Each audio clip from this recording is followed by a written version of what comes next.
Kebahagiaan harusnya nggak bergantung pada pandangan orang lain. Tapi sayangnya, kita sendiri sering merasa lebih bahagia saat kita disukai oleh orang lain. Dan apakah kebahagiaan akan berbeda kalau foto yang kamu unggah di Instagram mendapat 100 likes atau 1000 likes? Buku The Courage to be Disliked atau Berani Tidak Disukai yang ditulis oleh Ichiro Kishimi dan Fumitake Koga akan menunjukkan cara bagaimana membebaskan diri kita dari pandangan orang untuk memperoleh kebahagiaan sejati. Buku yang sudah terjual lebih dari 3,5 juta eksemplar di seluruh dunia ini menggunakan teori Adlerian yang dicetuskan oleh Alfred Adler, seorang tokoh besar psikologi abad 19. Halo semuanya, perkenalkan nama saya Rizka. Di channel ini, saya membuat ringkasan buku populer dan bestseller yang ada di dunia. Dan di video kali ini, saya meringkas buku berjudul Berani Tidak Disukai karya Ichiro Kishimi dan Fumitake Koga. Sebelum dimulai, saya mau mengingatkan kamu buat subscribe channel ini, karena akan lebih banyak lagi ringkasan buku keren yang harus kamu tahu. Dan tonton videonya sampai habis, biar kamu bisa dapetin keseluruhan insight dari ringkasan buku ini.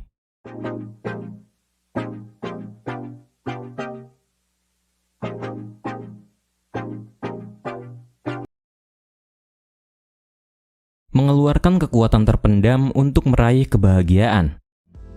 Kebahagiaan adalah sesuatu yang kamu pilih. Kurang lebih begitu teori Alfred Adler. Cara untuk menentukan kebahagiaan dijawab secara sederhana dan tegas di dalam buku ini. Buku ini akan membantumu memahami bagaimana masing-masing dari kita mampu menentukan arah hidup kita, bebas dari belenggu trauma masa lalu dan beban ekspektasi orang lain. Hal-hal menarik yang akan kamu pelajari dari buku ini antara lain, apakah manusia dikendalikan oleh masa lalu? Bagaimana memulai kebahagiaan? Kenapa hubungan interpersonal bisa menjadi persoalan? Mengapa manusia nggak boleh mencari pengakuan orang lain? Dan di mana letak kebahagiaan sesungguhnya? Manusia tidak dikendalikan oleh masa lalu. Dalam teori psikologi Adler, trauma secara definitif nggak diterima.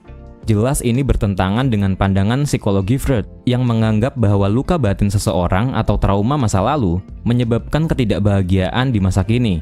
Teori Adler menolak alasan trauma tersebut dan menyatakan bahwa nggak ada pengalaman yang secara khusus menyebabkan keberhasilan atau kegagalan. Bukan berarti bahwa pengalaman trauma seperti insiden atau perlakuan kejam di masa kanak-kanak nggak mempengaruhi pembentukan kepribadian. Justru pengaruhnya kuat. Tapi yang penting di sini adalah bahwa nggak ada yang benar-benar ditentukan oleh pengaruh tersebut. Kamu nggak ditentukan oleh pengalamanmu, tapi dari arti yang kamu berikan pada pengalaman-pengalaman itulah yang menentukan kondisimu saat ini. Kamu menentukan hidupmu sendiri menurut makna yang kamu berikan pada pengalaman di masa lalu. Dan kamulah yang bisa memutuskan bagaimana caramu menjalani hidup. Persoalannya bukanlah pada apa yang terjadi, tapi bagaimana menyikapinya. Kamu nggak bisa mengubah masa lalu, apalagi kembali ke masa lalu dengan mesin waktu. Kamu nggak bisa memutar balik arah jarum waktu. Kalau kamu terus-menerus memilih tinggal dengan kubangan masa lalu, kamu akan terikat oleh masa lalu dan nggak akan pernah bisa menemukan kebahagiaan. Hidup sudah cukup sulit. Kalau masa lalu menentukan segalanya dan nggak bisa diubah, maka kamu yang hidup hari ini nggak bisa lagi mengambil langkah-langkah maju yang efektif dalam hidupmu. Dan yang terjadi adalah kamu akan berakhir dengan pesimisme yang hilang harapan pada dunia ini dan menyerah dengan hidup. Hidupmu bukanlah sesuatu yang diberikan oleh orang lain, tapi sesuatu yang kamu pilih sendiri. Ichiro Kishimi. Kebahagiaan dimulai dari caramu mencintai dirimu sendiri. Kamu nggak akan merasa benar-benar bahagia kalau kamu masih mengagumi orang lain dan ingin menjadi seperti orang yang kamu kagumi. Itu artinya, kamu saat ini nggak bahagia dengan dirimu sendiri dan menganggap akan merasa lebih bahagia kalau menjadi seperti idolamu. Saat ini, bahkan sampai kapanpun, kamu nggak bisa merasa benar-benar bahagia karena kamu belum belajar mencintai dirimu sendiri. Memang di luar sana akan sulit menemukan seseorang yang dengan bangga membusungkan dada dan berkata, "Ya, aku suka diriku sendiri." Tapi minimal kamu nggak merasa ingin menjadi orang lain, dan kamu menerima dirimu apa adanya saja sudah cukup. Beberapa orang dilahirkan dengan memiliki privilege dari kondisi orang tua yang baik, dan yang lain terlahir miskin dengan orang tua yang buruk. Kesenjangan seperti ini adalah realitas, begitulah dunia. Tapi ini bukan perkara tentang kamu dilahirkan dalam keadaan yang gak membahagiakan atau berakhir dalam situasi yang gak membahagiakan. Ini karena kamu sudah menilai bahwa menjadi gak bahagia baik untukmu. Teori psikologi Adler adalah psikologi keberanian. Ketidakbahagiaan nggak bisa disalahkan dari masa lalu atau lingkunganmu, juga bukan karena kamu nggak punya kemampuan. Kamu hanya kurang berani menjadi bahagia. Ketika kamu mencoba mengubah arah kehidupan, disitulah keberanianmu diuji. Karena sebelumnya kamu berpikir bahwa kehidupan yang kamu miliki saat ini adalah yang praktis, sehingga lebih mudah membiarkan hidup apa adanya. Kalau kamu masih berkata, seandainya bisa menjadi seperti orang lain, aku pasti bahagia. Maka sekali lagi, kamu nggak akan bisa bahagia. Kata-kata tadi menjadi stimulus buat kamu untuk nggak berubah. Makanya kamu harus mengambil keputusan untuk menghentikan hal-hal semacam ini. Semua persoalan adalah tentang hubungan interpersonal yang muncul dari dalam diri sendiri. Secara teoritis, Adler menegaskan bahwa semua persoalan adalah tentang hubungan interpersonal. Ini dikarenakan manusia pada dasarnya adalah makhluk sosial yang nggak bisa hidup sendiri dan akan saling berinteraksi satu sama lain dengan segala macam perbedaannya. Banyak orang yang merasa nggak memiliki kelebihan sedikit pun, dan yang ada pada dirinya hanyalah kekurangan. Mereka merasa harga dirinya sangat rendah, nggak punya kepercayaan diri, selalu pesimis terhadap segala hal, dan selalu merasa mengkhawatirkan pandangan orang lain. Karena hanya fokus memperhatikan kekurangan, mereka nggak bisa melihat poin-poin yang menjadi kelebihannya. Hal ini bisa memunculkan perasaan inferior, merasa nggak sebaik orang lain, selalu memandang dirinya dengan ukuran orang lain, merasa lebih rendah, dan muncul rasa minder yang berlebihan. Kalau perasaan inferior ini terlalu kuat, maka orang tersebut akan memandang negatif dirinya sendiri. Menurut teori psikologi Adler, justru perasaan inferior ini bisa menjadi pemicu untuk bekerja keras, bisa menjadi cambuk dan motivasi bagi diri kita untuk mencapai kualitas diri yang semakin baik. Perasaan inferior yang sehat timbul dari membandingkan diri sendiri dengan keadaan diri yang ideal, bukan dari membandingkan diri sendiri dengan orang lain.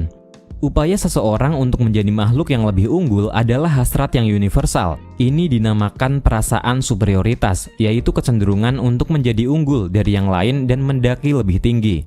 Semua manusia pada dasarnya mengejar superioritas, tapi perasaan superior ini nggak dibenarkan kalau dalam perjalanannya mencapai puncak harus menendang orang lain sampai jatuh. Orang-orang yang punya perasaan superior menganggap hidup ini adalah kompetisi untuk menang atau kalah. Orang lain dipandang sebagai rival, padahal sejatinya kehidupan nggak berkaitan dengan menang dan kalah. Kalau seseorang punya pola pikir nggak mau kalah, dia nggak akan mampu mengakui kesalahannya, nggak mampu menyampaikan permintaan maaf, dan akibatnya dia memilih jalan yang salah.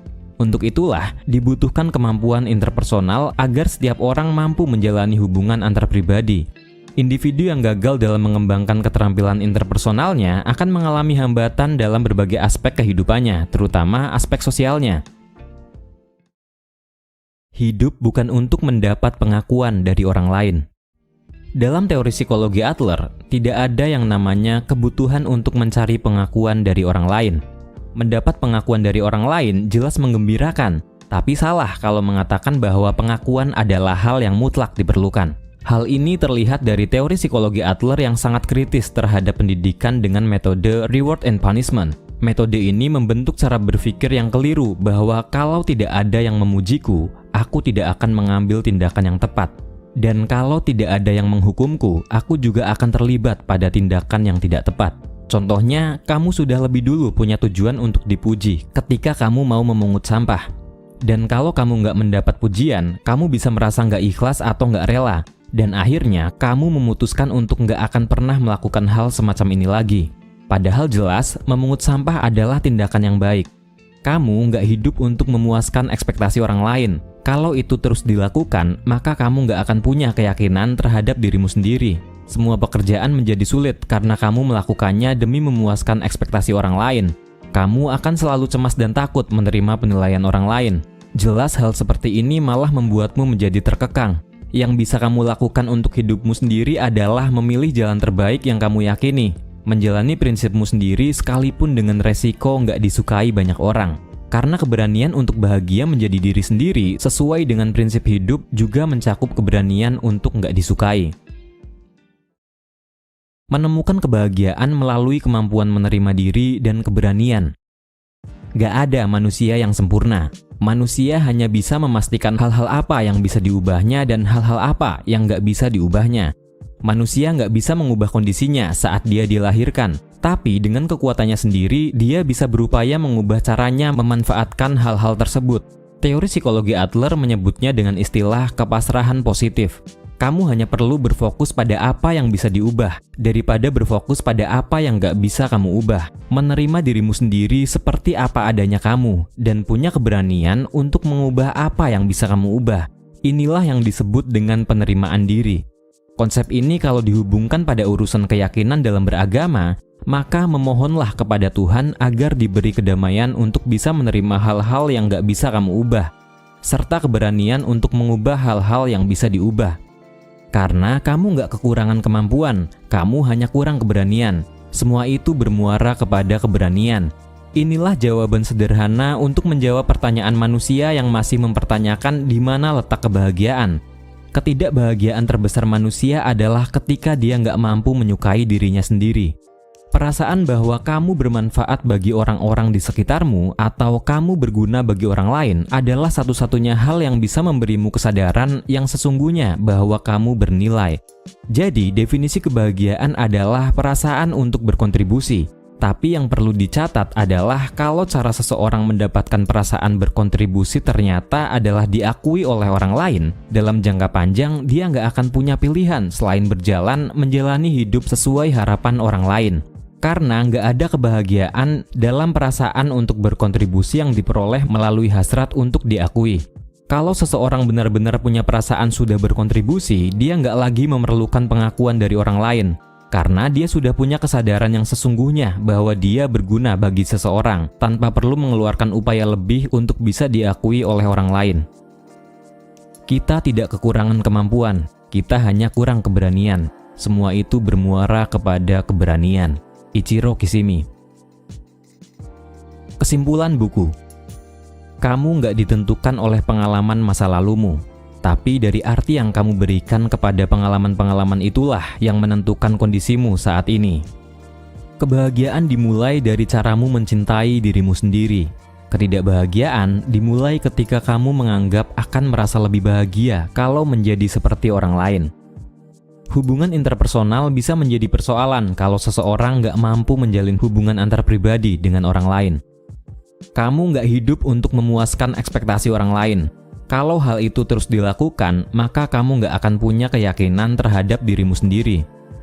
Kamu akan menentukan kebahagiaan ketika kamu mampu menerima dirimu sepenuhnya dan mampu berkontribusi bagi orang lain di sekitarmu.